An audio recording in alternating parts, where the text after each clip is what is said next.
당대표 후보로서 강조하고 싶은 대표 공약을 묻고 싶은데요. 먼저 박원석 후보부터 말씀해 주시죠. 2020년 제1야당으로 나아가기 위한 정치적 기반을 만드는 겁니다. 가장 중요한 거는 선거제도 개혁입니다. 그동안에 승자독식 선거제도 바꿔야 된다. 굉장히 우리가 많이 얘기해 왔는데 이제 더 이상 당위가 아니라 실제 그렇게 만들 수 있는 전략과 계획이 중요합니다. 저는 그런 전략과 계획을 갖고 있습니다. 첫 번째로 정의당의 원내 제1의제로 선거제도 개혁을 만들겠습니다. 협치도 연정도 또 개헌도 선거제도 개혁의 전제 위에서만 가능하다는 걸 분명히 하고 선거제도 개혁 없이 개헌 없다는 점을 분명히 하겠습니다. 두 번째로 정의당이 제시할 수 있는 최대의 협상력을 만들어내겠습니다. 선거제도 문제는 아마 모든 정치 세력의 사활이 걸린 문제이기 때문에 굉장히 치열한 협상이 진행될 겁니다.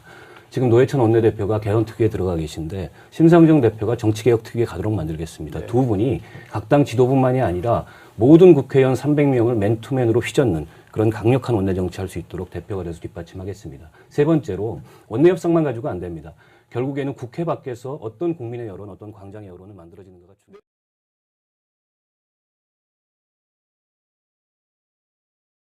두 번째 질문입니다.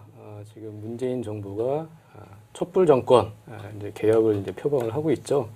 정의당이 문재인 정부와 어떤 관계를 유지해야 할지 그런 정의당의 역할과 또 협력하고 견제해야 할 사항 뭐 여러 가지 복잡다단한 문제가 있는데 그런 부분에 대해서 조금 저희가 질문을 드리겠습니다. 문재인 정부 정의당의 역할 그리고 견제하고 협력해야 할 사안 박원석 후보 말씀해 주시죠. 제가 이제 출마 선언에서 양손잡이 민주주의를 말씀을 드렸습니다.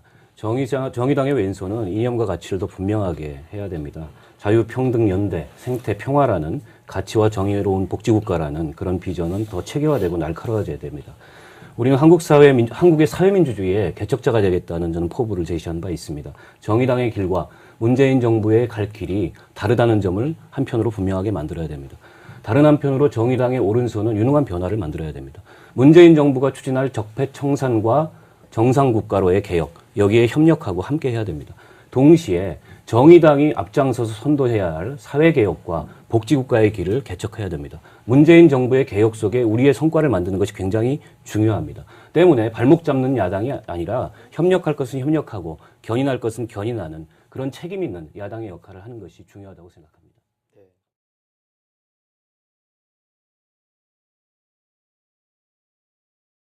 우선 감사하고요. 그 다음 질문 드리겠습니다.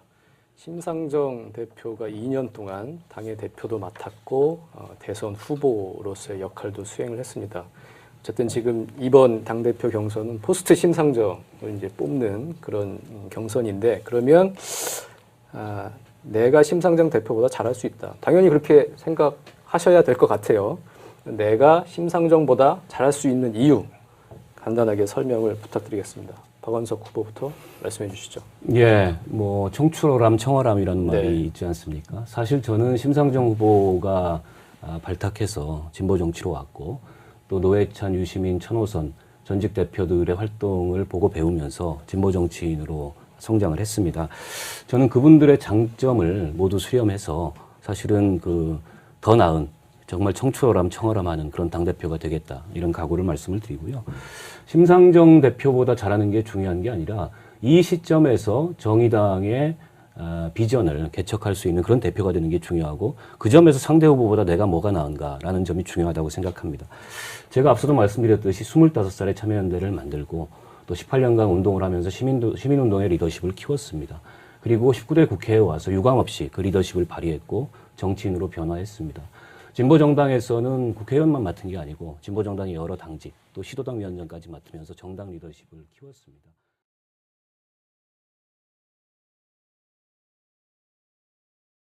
당이 지금 집권을 목표로 하고 있죠. 수권 정당을 지향을 하고 있는데 만약에 나중에 입각을 하게 된다면 나는 이런 부서 장관이 돼서 잘할 수 있겠다. 그런 구상이 좀 있으실 것 같아요. 우리 당의 정체성을 고려하면 이제 노동부 장관을 떠올리기가 쉽습니다.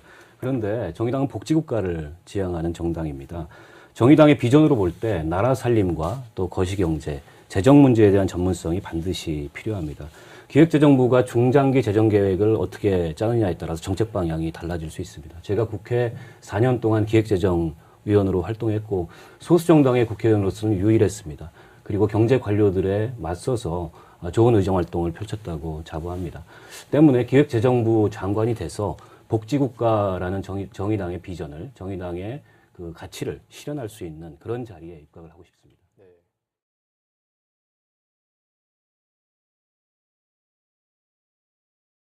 다음 질문 드리겠습니다. 지금 국회가 다당제가 됐는데 정의당은 소수당이죠. 6석 가진 소수당이고 원내 교섭단체가 아니다 보니까 뭐 협상 과정에서 많이 소외되는 경우도 많은 것 같습니다. 어쨌든 국회 원내에서의 영향력을 상당히 확보하는 게 중요할 것 같은데 소수 정당으로서 원내에서의 영향력 확보할 수 있는 방안을 좀 묻겠는데요. 그럼 먼저 박원석 후보부터 말씀해 주시죠. 전략이 좀 필요하다고 생각합니다. 지금 촛불혁명 이후에 다당제 국회가 열렸는데 오히려 정의당에게 기회가 될 수 있습니다. 지금 자유한국당은 반대를 위한 반대에 몰두하는 발목 잡기 정당이 돼 있고 나머지 두 야당은 굉장히 오락가락하면서 포지션을 잡지 못하고 있습니다. 이럴 때일수록 정의당이 선명한 진보 야당으로서 문재인 정부의 개혁에 협력할 것은 협력하고 선도할 것은 선도하고 또 따끔하게 비판할 것은 비판하는 분명한 모습을 보임으로써 원내에서의 그런 존재감을 저는 실현해야 된다는 생각이 들고 결국 목표는 민주당과 정의당의 그런 구도를 만들어내는 그런 새로운 정치 구도를 만들어내는 그런 목표를 가져야 된다고 생각합니다. 앞서도 말씀드렸듯이 문재인 정부와 민주당이 추진할 적폐청산과 또 정상국가 이 개혁에 협력하고 또 때로는 선도하면서 한편으로는 정의당이 지향하는 가치를 담은 그런 사회개혁과 복지국가의 길을 앞장서서 이끌어 나가는 그런 전략이 필요하다고 봅니다. 네, 딱 맞춰서 말씀해 주셨고요. 선명한 진보 야당 또 여러 가지 전략 말씀해 주셨습니다.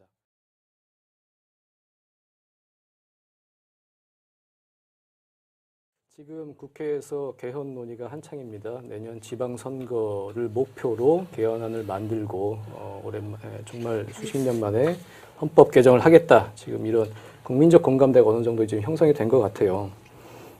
먼저 첫 번째로 개인적으로 선호하는 권력 구조가 무엇인지 그걸 먼저 말씀해 주시고요. 그 다음에 정의당이 그 개헌 논의 과정에서 어떤 역할을 할 수 있을지 그 방안을 좀 저희가 묻겠습니다.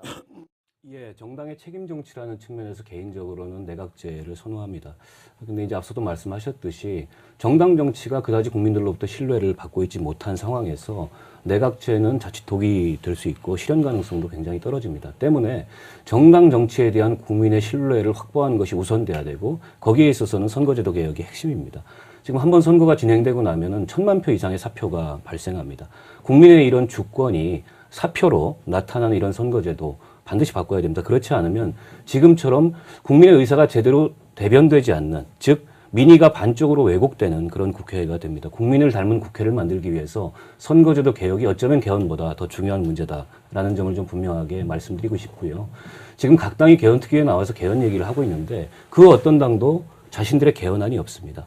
정의당의 개헌안을 저는 만들어야 된다고 생각합니다. 그래서 기본권 문제, 이전의 헌법과 다른 충실한 내용을 담은 그런 헌법을 만들고 이런 헌법을 단지 몇 명의 전문가가 모여서 만들어내는 것이 아닌 하겠습니다. 시민헌법으로 만들겠습니다. 네.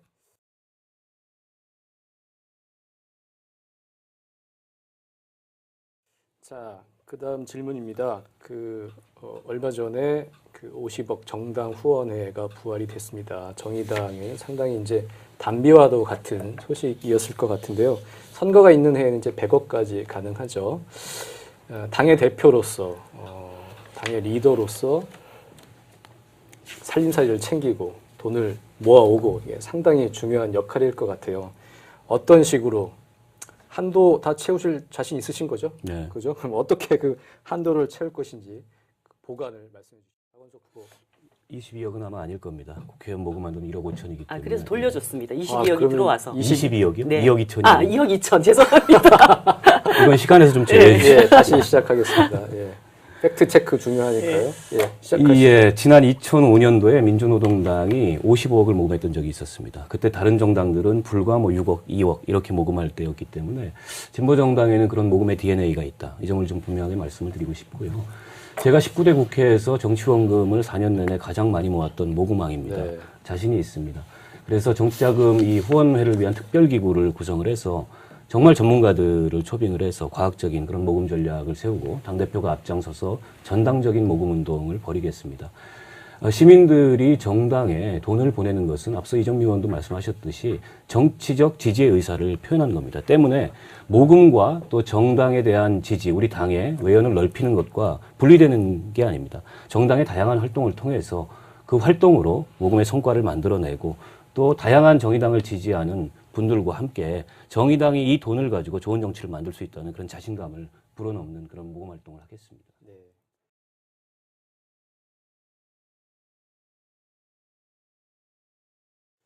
말씀 감사합니다. 이제 마지막 질문입니다. 정의당 당직자 열정페이 논란이 있어요. 상당히 노동이 당당한 나라를 표방하면서도 내부적으로 당직자들이 제대로 노동권을 보장을 못 받는 거 아니냐 이런 그 문제 제기인데요. 이런 정의당 내부의 내부 모순을 어떻게 해결할 것인지 여쭙고 싶습니다. 먼저 박원석 후보 답변해 주시죠. 그간 어려운 살림살이에 당직자들의 처우나 근로조건에 소홀함이 있었던 점을 분명하게 인정을 합니다.